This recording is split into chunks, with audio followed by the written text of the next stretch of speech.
হিমছড়ির এই পাহাড়ের এক জায়গায় দুই চিত্র। একদিকে শত শত সিঁড়ি বেয়ে আরেকজনের স্বপ্ন গড়ার জন্য খোয়া বস্তায় করে কাঁধে নিয়ে উপরে তুলছে শ্রমিকেরা। তাদের ঘাম, ব্যথা, কষ্ট দেখলে আমরা বুঝতে পারি না, আর সেই কষ্টের বিনিময়ে তারা পায় খুব সামান্য মজুরি। আর অন্যদিকে নিচে আইসক্রিমের দোকান, পানীয়, স্ন্যাক্স, এখানে দাম পণ্যের গায়ের দামের চাইতেও অনেকটা বেশি। কেউ শরীরের সর্বশক্তি দিয়ে পরিশ্রম করেও ন্যায্য মূল্য পায় না, আর কেউ সিস্টেমের ফাঁদে ফেলে পর্যটকদের কাছ থেকে বেশি দাম আদায় করে নেয়। এই ভিডিওতে আমি আপনাদের সামনে তুলে ধরব হিমছড়ির সৌন্দর্য, মানুষের সংগ্রাম আর বাস্তবতা, এই দুই ছবি। ভিডিওটি শেষ পর্যন্ত দেখুন। যদি মনে হয় এই গল্প সবার জানা উচিত, তাহলে একটি শেয়ার করে দিন।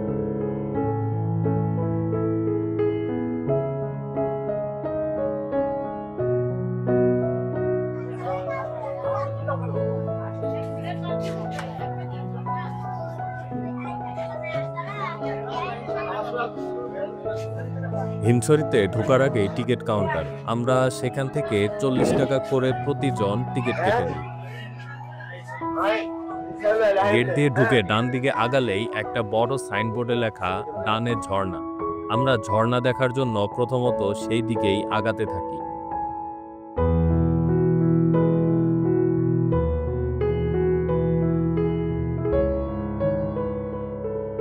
আমি এখন আছি হিমছড়িতে। আমার পাশে দেখতে পাচ্ছেন একটা ঝর্ণা। তো হিমছড়িতে আপনি আসলে এরকম ঝর্ণা দেখা পাবেন। সমস্ত কক্সবাজারে যেখানে প্রচুর রোদ, যেখানে মানুষ দাঁড়াতে পারে না, সেই জায়গায় আপনি হিমছড়িতে আসলে অনেক শীতল একটা পরিবেশ পাবেন। সেই সাথে এখানে যে ঝর্ণার পানিটা কিন্তু পর্যাপ্ত পরিমাণে ঠান্ডা, মনে হবে যেন বরফ গলানো পানি।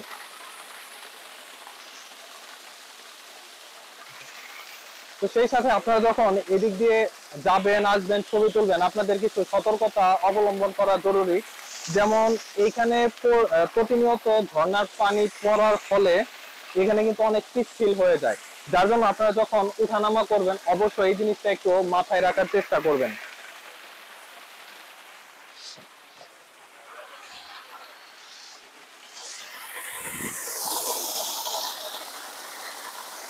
আপনারা এই ঝর্ণার পাশে এখানে আসলেও দেখতে পারবেন ঝর্ণার পানিগুলো প্রবাহিত হচ্ছে। তো প্রতিনিয়ত আসলে অসাবধানতা বশত এখানে মানুষ যখন গোসল করতে আসে তখন অনেকেই স্লিপ করে পড়ে যে আহত হয়, এরকম রেকর্ডও এখানে কম নেই। তো আপনারা যখন আসবেন এই বিষয়গুলোর দিকে আপনারা অবশ্যই নজর দেওয়ার চেষ্টা করবেন। কত রাখতে পারবেন? 50 লাস্ট। 50 কাঁচা কিসের, সবই তো চোখের সামনে।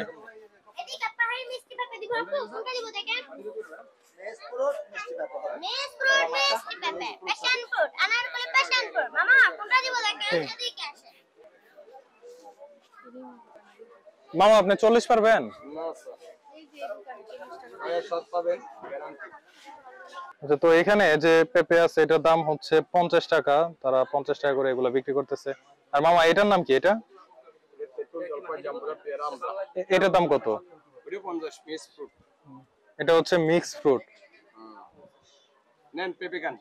তার মানে এখানে যেগুলো আছে, অর্থাৎ এখানে পেঁপের সংখ্যা বেশি, পেঁপেগুলোর দাম হচ্ছে 50 টাকা, এবং এখানে সেই সাথে আছে মিক্স ফ্রুট, সেটার দাম হচ্ছে 50 টাকা।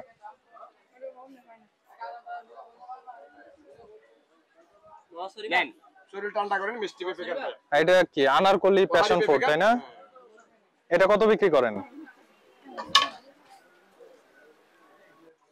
মামা? 30 টাকা। হ্যাঁ, এটা কি কি দিয়ে মিশাই দেন? লবণ, মরিচ, চিনি, মরিচ। নেন পাহাড়ি পেঁপে নেন, মিষ্টি পেঁপে নেন, লাল মিষ্টি গ্যারান্টি পেঁপে নেন। এই পেঁপেটা কয় কেজি ছিল? হ্যাঁ, 1 কেজি 700 গ্রাম।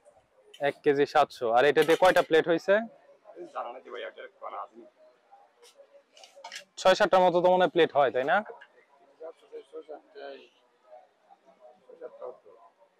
অত বেশি হওয়ার কথা। 5টা হই মানে 1.5টা লাগে একটা প্লেট হইতে। হ্যাঁ,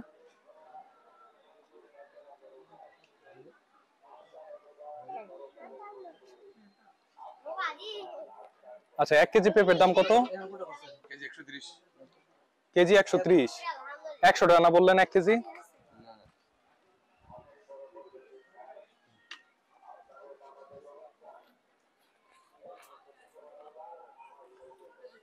এটা কতটুকু হবে? ওই দিয়ে দেখি না। এখান থেকে আমি চাইলে পেঁপে নিতে পারবো এরকম? নেন, পাহাড়ি পেঁপে নেন। শরীর ঠান্ডা করেন ভাইয়া। মিষ্টি গ্যারান্টি, শরীর ঠান্ডা করেন। তো এখানে আপনারা চাইলে একটাও পেঁপে নিতে পারবেন। তো এখানে পেঁপের কেজি চাওয়া হচ্ছে 130 টাকা। মামা এখানে লাস্ট কত হইলে দিতে পারবেন? আচ্ছা, তো এখানে মূলত হচ্ছে তারা পিস হিসেবে বিক্রি করে, অর্থাৎ এখানে এরকম প্লেট করে বিক্রি করে, তারা এখানে কমে বিক্রি করবে না, এটাই স্বাভাবিক। মামা বাজারে দাম কেমন?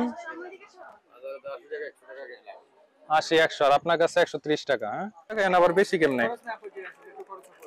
আপনাদের যতই খরচ হোক, আপনাদের সর্বোচ্চ খুচরা মূল্য 50 টাকা, এর বেশি চাইতে পারবেন না। তখন আপনারা এর কমে দিবেন না? হ্যাঁ,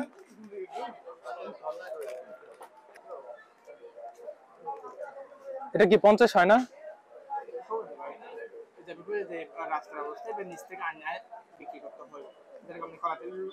এমন তো না যে আপনারা যদি 50-এ বিক্রি করেন তাহলে লস হয়, এমন তো না। আপনাদের এটা তো কেনা আরো কম পড়ে, ওইগুলো তো আর কাস্টমার জানতেও চায় না, কাস্টমার এটা জানার দরকারও নেই।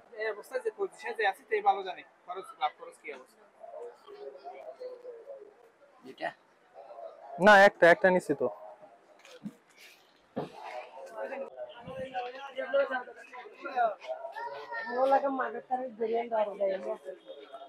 তো এখন আমি হিমছড়ি পাহাড়ে উঠছি এই সিঁড়ি বেয়ে।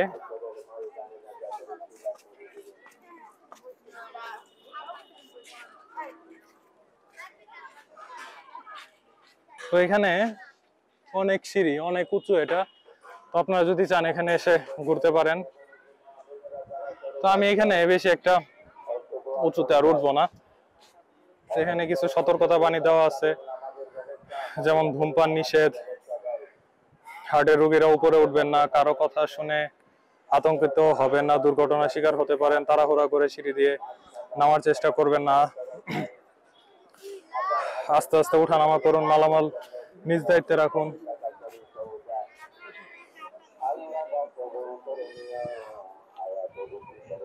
তো এটা হচ্ছে এই যে সিঁড়ি, অনেক নিচু এটা, এবং এরকম ভাবে আরো বেশ অনেকগুলো সিঁড়ি আছে। তো এখানে আপনারা চাইলে একদম সকাল দিকে আসতে পারেন। আর এই যে এদিক দিয়ে কাজ করতেছে,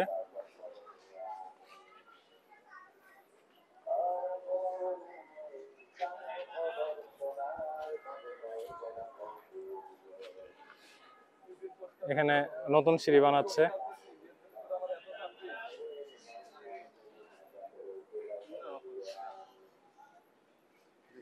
ভাই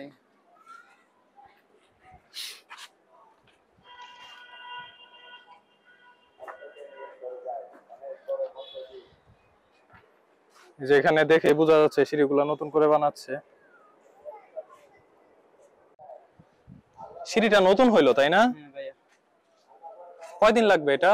আর এটা আরো 5-6 মাস লাগবে। 5-6 মাস। এটা উপরে কোন পর্যন্ত উঠতেছে? উপরে একবারে ওই পাহাড়ের শেষ মাথায়। পাহাড়ের শেষ মাথায়। এই সিঁড়িটা যা কোথায় শেষ হইছে? যে ওইখানে যেটা দেখা যাইতেছে, মনে করেন যে ওই এখানে অর্ধেক গোল একটা ঘর আছে, ওখানে যে শেষ মাথায়। হ্যাঁ হ্যাঁ, তারপরে এটা একবারে শেষ। চলেন হাঁটি।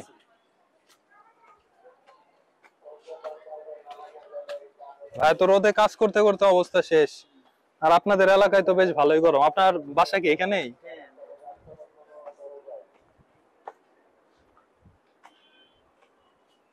তো এখানে কথা বলতে বলতে এক ভাইকে পাইলাম। ভাইয়ের নাম কি? বাবু ভাই। তো বাবু ভাই এত রোদের মধ্যে, এত গরমের মধ্যে এরকম একটা বস্তা মাথায় নিয়ে উপরে উঠতেছে। এখানে নরমালি আমি উঠতেছি, আমার তাতে অবস্থা শেষ। তো হয়তো আপনারা বলতে পারেন যে সে সবসময় উঠানামা করে, হয়তো এই জন্য তার অভ্যাস হয়ে গেছে। এখানে বিষয়টা আসলে অভ্যাসের না। আপনি যখন উঠানামা করবেন তখন আপনি বুঝতে পারবেন। তো ভাইয়ের এখানে কতবার উঠানামা করতে হয়? ডেইলি 30 বার উঠি, 30 বার নামি। পরে পা ব্যথা করে না? ঘুমান কিভাবে?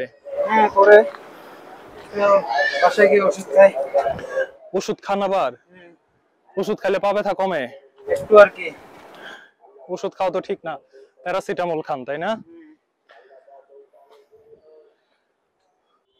আচ্ছা, এই যে দেখতে পাচ্ছেন বাবু ভাই, এটা কি ইট খোয়া না কি বস্তাতে? খোয়া। তো এটার ওজন তো মিনিমাম 40 কেজি। হ্যাঁ হ্যাঁ, মিনিমাম এটা 35 থেকে 40 কেজি হবে।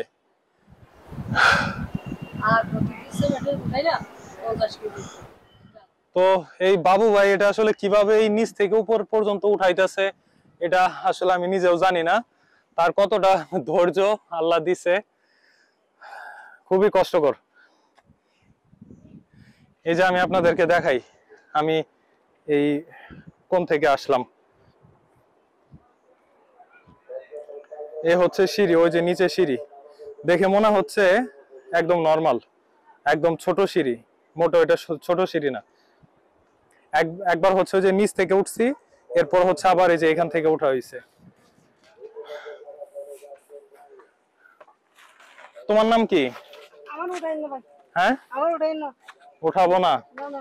আচ্ছা, তো এই হচ্ছে হিমছড়ি পাহাড়। এই পাহাড়টা বেশ অনেক উঁচু, অনেক, এখানে অনেক গাছ দেখা যাচ্ছে।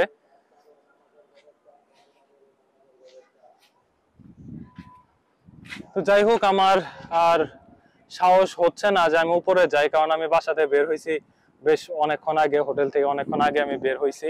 এখন আর আমার ওই পরিমাণে এনার্জিটা নাই। তো এখন আমি নিচে চলে যাই আর আপনাদেরকে দেখাই যে সিঁড়ির কি অবস্থা।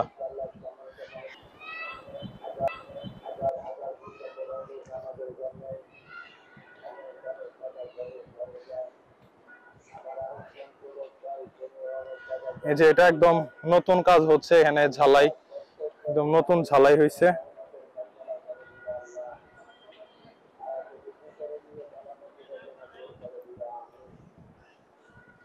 বাবু ভাই, এখান থেকে দিন হাজিরা কত পান? দিন হাজিরা এগুলো তো আমাদের বস্তা হিসাব। দিন হাজিরা বস্তা হিসাব? 1000 টাকা, 1200 টাকা। হুম, এক বস্তা উঠাইলে কত টাকা দেয়? এক বস্তা উঠাইলে 45 টাকা। 45 টাকা এই নিচ থেকে ওই উপর পর্যন্ত? না, আমি আনছি এটা হচ্ছে ওই রাস্তার ওইখান থেকে। রাস্তার ওইখান থেকে? তার মানে আপনার রাস্তা থেকে এই পর্যন্ত উঠাইতে? যেখানে ওই পর্যন্ত গেছি ওখানে 45 টাকা। আর ওইখান থেকে যে আরেকজন উপরে নিয়ে যাচ্ছে ওর জন্য? ওর জন্য হচ্ছে 75 টাকা। ও যাবে একবারে শেষ মাথায়। ওর একটা নিয়ে যাইতে কতক্ষণ টাইম লাগে? ওনার মনে করেন যে একটা সকাল থেকে 20টা উঠাইলে অর্ধেক উঠাই, তারপর আর অর্ধেক আবার দিন জায়গা 20টা দেই। আপনাদের ঈদে আপনার মানে কষ্ট দেখে তো আমার নিজের কাছে অন্যরকম লাগতেছে, এটা আসলে কিভাবে সম্ভব? আল্লাহ আপনার অনেক ধৈর্য দিছে। না, যার কারণে ফ্যামিলি যদি কি অভাব থাকে তাহলে কষ্ট তো করতে হয়। হ্যাঁ, আসলে কিছু কিছু সময় চলে আসে যখন নিজের ইচ্ছার বিরুদ্ধে হইলেও কাজ করতে হয় ফ্যামিলির জন্য, ফ্যামিলির মুখের দিকে তাকায় কাজ করতে হয়। এই বস্তাগুলো কেউ কি 200 টাকা দিবে বলে আপনি উঠাবে না? আমার তো নিচ থেকে উপরে উঠতেই তো আমার অবস্থা শেষ হয়ে গেছে, আমার আর ইচ্ছা হইতেছে না যে আমি উপরে যাই। পরিস্থিতি শিকার আর কি।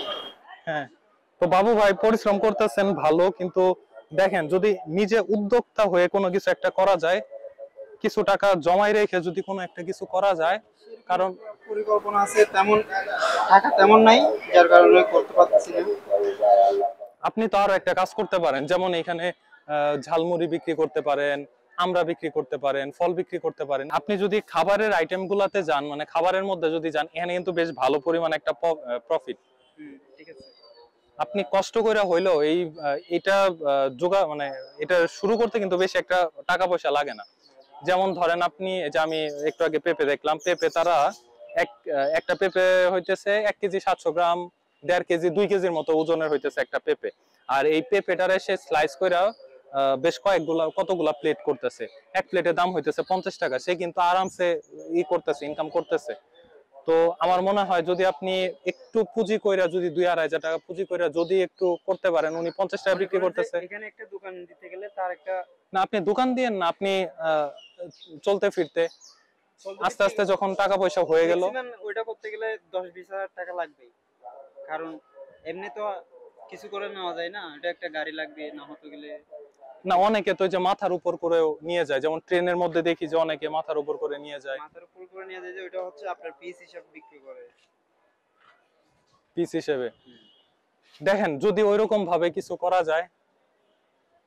আচ্ছা, তো এতক্ষণ বাবু ভাইয়ের সাথে কথা বলতেছিলাম, বাবু ভাইয়ের সাথে কথা বলে বেশ ভালোই লাগলো। আপনাদের কাছে কেমন লাগছে এটা অবশ্যই কমেন্ট করে জানাবেন। তো বাবু ভাই ভালো থাকেন। ইনশাআল্লাহ আপনি ভালো থাকবেন। হাতে কিন্তু মাইলা আছে, কোনো সমস্যা নাই। আচ্ছা বাবু ভাই, ওয়ালাইকুম আসসালাম।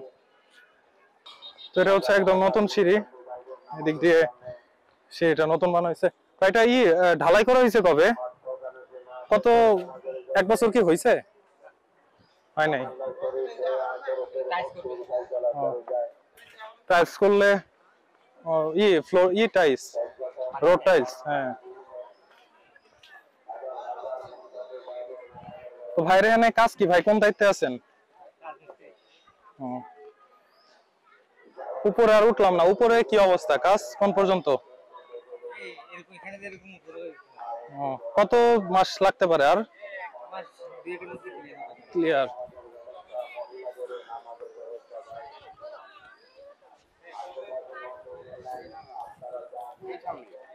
তো আমি এখন আছি প্রচুর রোদের মধ্যে। তো একটা বিষয় আসলে আমার কাছে একটু অন্যরকম লাগলো, একটা মানুষ হাড়ভাঙা পরিশ্রম করার ফলেও সে যে টাকাটা পাইতেছে আমার মনে হয় এটা কম। আর আরেকটা মানুষ জাস্ট সিস্টেমের ফাঁদে ফেলে, একটা সিস্টেমের মধ্যে ফেলে তার যতটুকু লাভ করার কথা সে তার থেকেও বেশি লাভ করতেছে। অর্থাৎ একটা জিনিস সর্বোচ্চ খুচরা মূল্যে বিক্রি করলে যে পরিমাণ লাভ হওয়ার কথা, তার সেই লাভটাও কম মনে হচ্ছে, সে তার থেকেও বেশি লাভে বিক্রি করতেছে। তো এই হচ্ছে বর্তমানে আমাদের সিস্টেম। এই সিস্টেমে আসলে সবকিছু চলতেছে। তো একটা জায়গায় যাওয়ার ফলে আমি ভালো খারাপ সবকিছু আপনাদের সাথে তুলে ধরতে পেরেছি আশা করি।